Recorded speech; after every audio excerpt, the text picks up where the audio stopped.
Nama saya Ahmad Adrik dari kelompok 7.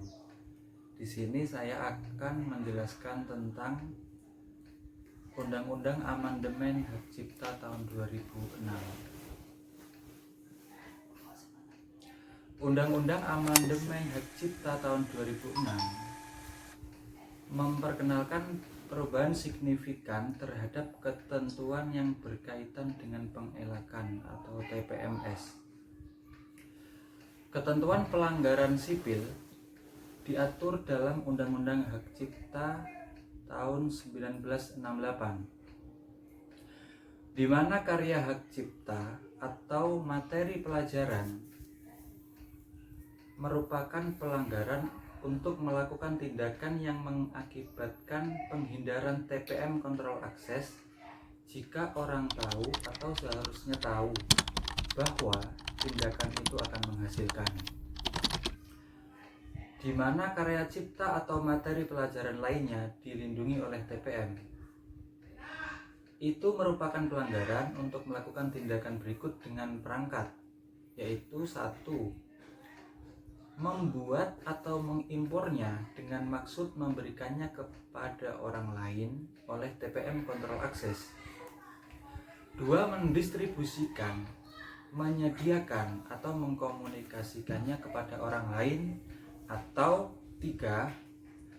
Menawarkannya kepada publik jika orang tersebut tahu atau seharusnya tahu bahwa perangkat tersebut adalah perangkat pengelakan untuk TPM.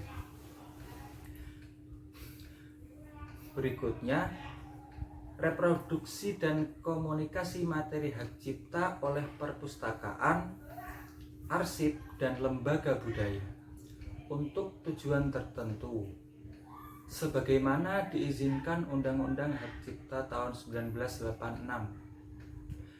Membuat salinan rekaman suara untuk keperluan penyiaran, mendapatkan akses ke materi hak cipta yang telah diterapkan tindakan perlindungan teknologi jika 1. TPM tidak beroperasi secara normal dan TPM pengganti tidak cukup tersedia.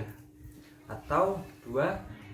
TPM mengganggu dengan semua kerusakan pada produk yang terpasang, produk host atau produk lain yang digunakan bersama dengan produk rumah.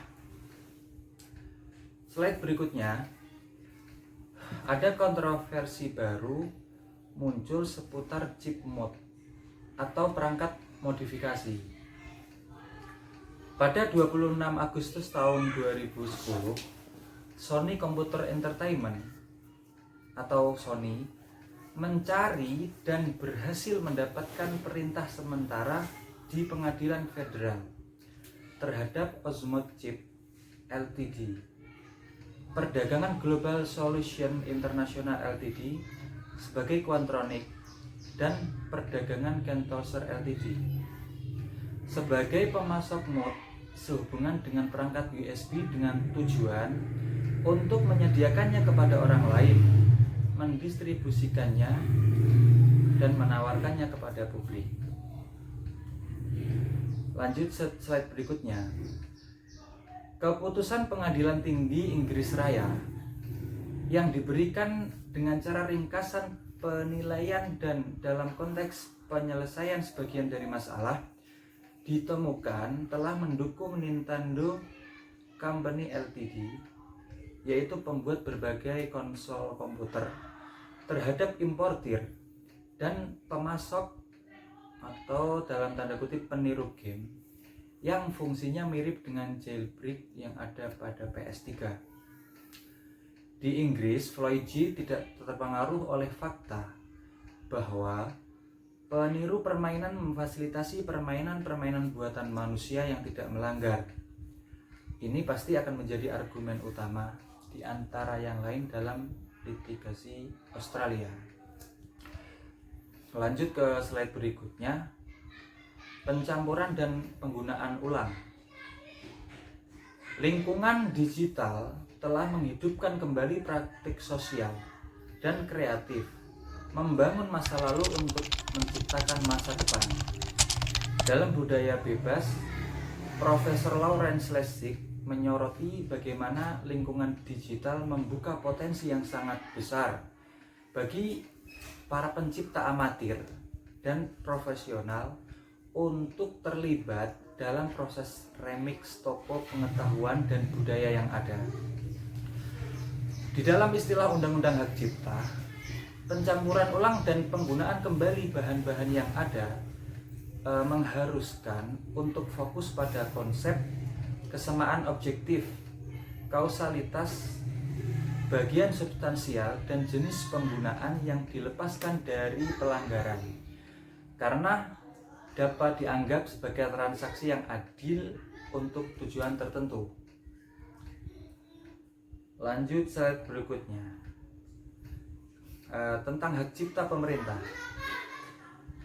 Akses dan penggunaan kembali materi hak cipta sektor publik di era digital. Pemerintah memainkan peran penting dalam komunitas online.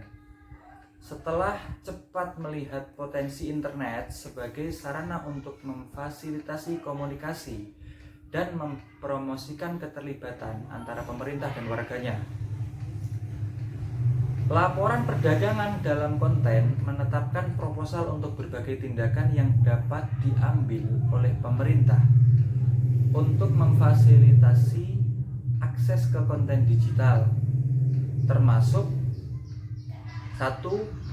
Menyediakan akses mudah ke dalam data yang signifikan secara budaya dalam bentuk digital kepada pengembang dan pengguna konten dengan digitalisasi awal koleksi dan arsip nasional. 2. Mempromosikan dan menunjukkan kepemimpinan dengan menyediakan akses mudah dan secara komprehensif ke data yang signifikan secara nasional melalui teknik pencarian dan pengambilan data, melalui pendekatan pengindekan dan pembuatan katalog terintegrasi berdasarkan konten dan konteks.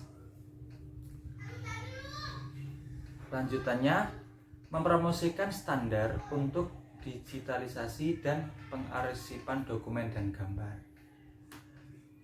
Berikut demikian yang bisa kami sampaikan, kurang lebihnya mohon maaf. Terima kasih. Assalamualaikum warahmatullahi wabarakatuh.